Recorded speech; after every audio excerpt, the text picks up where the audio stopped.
Hello everyone, आज की इस वीडियो में आपका स्वागत है। आज के इस वीडियो में हम जीके जीएस के टॉप 50 क्वेश्चन को देखने वाले हैं जो अलग अलग कॉम्पिटिटिव एग्जामों में बार बार पूछा जाता है। तो चलिए आज का वीडियो शुरू करते हैं। हमारा सबसे पहला प्रश्न कह रहा है मानव शरीर में विटामिन ए कहाँ संचित रहता है। तो मानव शरीर में विटामिन ए संचित रहता है यकृत में। अगला प्रश्न हमारा कह रहा है कि इंसुलिन का उत्पादन कहाँ से होता है। तो इंसुलिन का उत्पादन होता है अग्नाशय से। अगला प्रश्न कह रहा है कि सिख धर्म के संस्थापक कौन थे। तो सिख धर्म के संस्थापक थे गुरु नानक देव। अगला प्रश्न हमारा कह रहा है कि प्रकाश संश्लेषण की प्रक्रिया में कौन सी गैस छोड़ी जाती है। तो प्रकाश संश्लेषण प्रक्रिया में छोड़ी जाती है ऑक्सीजन गैस। अगला प्रश्न कह रहा है कि हवा महल कहाँ स्थित है। तो हवा महल स्थित है जयपुर में। अगला प्रश्न देखिए, कह रहा है कि संविधान सभा की पहली बैठक कब हुई थी। तो संविधान सभा की पहली बैठक हुई थी 9 दिसंबर 1946 को। अगला प्रश्न कह रहा है कि रक्त का थक्का जमने में कौन सा विटामिन सहायक है। तो रक्त का थक्का जमने में विटामिन के सहायक होता है। अगला प्रश्न कह रहा है कि पानीपत की पहली लड़ाई किसके बीच हुई थी। तो पानीपत की पहली लड़ाई हुई थी बाबर और इब्राहिम लोदी के बीच। अगला प्रश्न कह रहा है कि विश्व का सबसे बड़ा महाद्वीप कौन सा है। तो विश्व का सबसे बड़ा महाद्वीप है एशिया महाद्वीप। अगला प्रश्न देखिए, कह रहा है कि ध्वनि की गति सर्वाधिक किसमें होती है।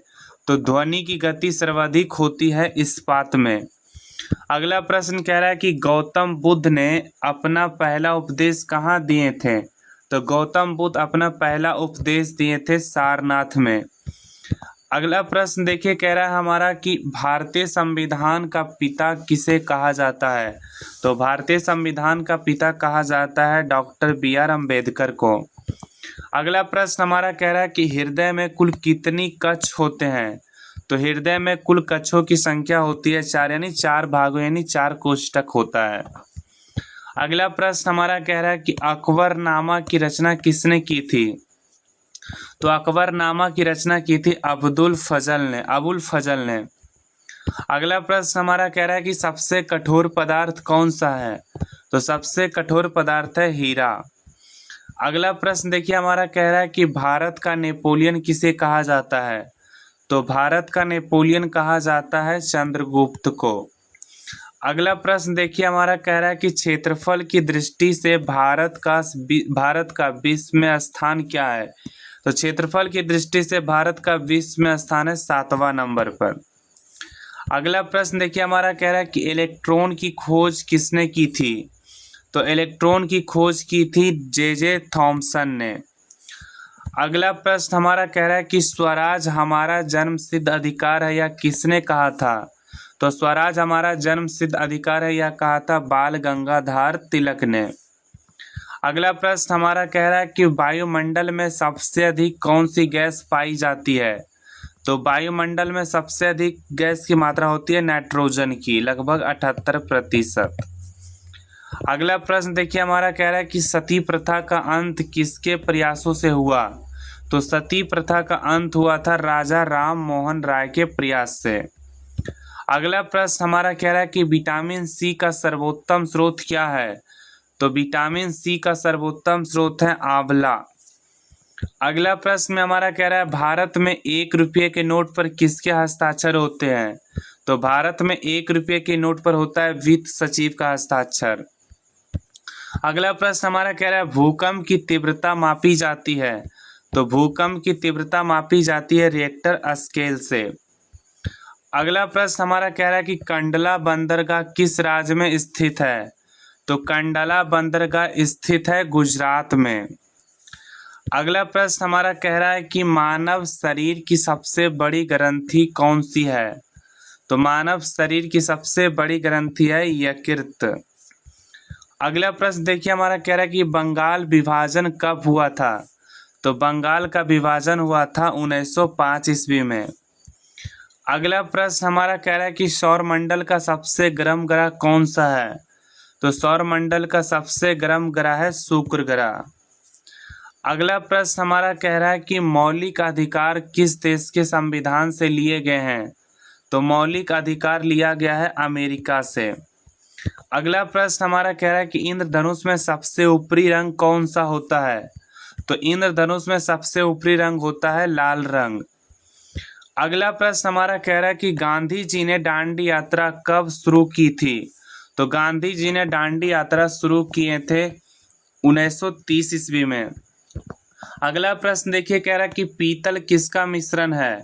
तो पीतल हमारा मिश्रण है तांबा और जस्ता का। अगला प्रश्न कह रहा है कि विटामिन B12 में कौन सी धातु होती है? तो विटामिन B12 में होता है कोबाल्ट। अगला प्रश्न हमारा कह रहा है कि भारत की सबसे लंबी नदी कौन सी है? तो भारत की सबसे लंबी नदी है गंगा नदी। अगला प्रश्न में हमारा कह रहा है कि गिद्धा और भांगड़ा किस राज्य का लोक नृत्य है? तो गिद्धा और भांगड़ा हमारा लोक नृत्य है पंजाब का। अगला प्रश्न हमारा कह रहा है कि राष्ट्रीय ध्वज की लंबाई और चौड़ाई का अनुपात क्या है? तो राष्ट्रीय ध्वज की लंबाई और चौड़ाई का अनुपात होता है 3:2। अगला प्रश्न हमारा कह रहा है कि भारत का लौह पुरुष किसे कहा जाता है? तो भारत का लौह पुरुष कहा जाता है सरदार पटेल को। अगला प्रश्न हमारा कह रहा है कि रक्त का pH मान कितना होता है? तो रक्त का pH मान होता है 7.4। अगला प्रश्न हमारा कह रहा है कि ओजोन परत हमें किससे बचाती है? तो ओजोन परत हमें बचाती है पराबैंगनी किरणें से। अगला प्रश्न कह रहा है कि भारतीय राष्ट्रीय कांग्रेस की स्थापना कब हुई थी? तो भारतीय राष्ट्रीय कांग्रेस की स्थापना हुई थी 1885 ईस्वी में। अगला प्रश्न कह रहा है कि आर्य समाज की स्थापना किसने की थी? तो आर्य समाज की स्थापना किए थे स्वामी दयानंद सरस्वती ने। अगला प्रश्न हमारा कह रहा है कि हंसने वाली गैस का रासायनिक नाम क्या है? तो हंसाने वाली गैस का रासायनिक नाम है हमारा नाइट्रस ऑक्साइड। अगला प्रश्न हमारा कह रहा है कि विटामिन डी का रासायनिक नाम क्या है? तो विटामिन डी का रासायनिक नाम है हमारा कैल्सीफेरॉल। अगला प्रश्न हमारा कह रहा है कि जैन धर्म के प्रथम तीर्थकार कौन थे? तो जैन धर्म के प्रथम तीर्थकार थे ऋषिदेव। अगला प्रश्न हमारा कह रहा है कि विश्व का सबसे गहरा महासागर कौन सा है? तो विश्व का सबसे गहरा महासागर है प्रशांत महासागर। अगला प्रश्न हमारा कह रहा है कि अशोक ने किस युद्ध के बाद बौद्ध धर्म अपनाया था? तो अशोक ने कलिंग युद्ध के बाद बौद्ध धर्म अपना लिया था। अगला प्रश्न हमारा कह रहा है कंप्यूटर का जनक किसे कहा जाता है? तो कंप्यूटर का जनक कहा जाता है चार्ल्स बेबेज को। अगला प्रश्न हमारा कह रहा है कि राज्यसभा का सदस्य बनने के लिए न्यूनतम आयु क्या है? तो राज्यसभा का सदस्य बनने के लिए न्यूनतम आयु होना चाहिए 30 वर्ष। अगला प्रश्न हमारा कह रहा है कि कैंसर का अध्ययन क्या कहलाता है? तो कैंसर का अध्ययन कहलाता है हमारा ऑन्कोलॉजी। कैंसर का अध्ययन कहलाता है ऑन्कोलॉजी। अगला प्रश्न और हमारा लास्ट प्रश्न कह रहा है कि गायत्री मंत्र किस वेद से लिया गया है? तो गायत्री मंत्र किस वेद से लिया गया है, इस प्रश्न का जवाब आप लोग कमेंट में दीजिएगा। आज की इस वीडियो में बस इतना ही। अगर आपको यह वीडियो अच्छा लगा हो तो अपने दोस्तों के साथ यह वीडियो जरूर शेयर करें और इस वीडियो को अपने स्टडी ग्रुप में जरूर शेयर करें। धन्यवाद।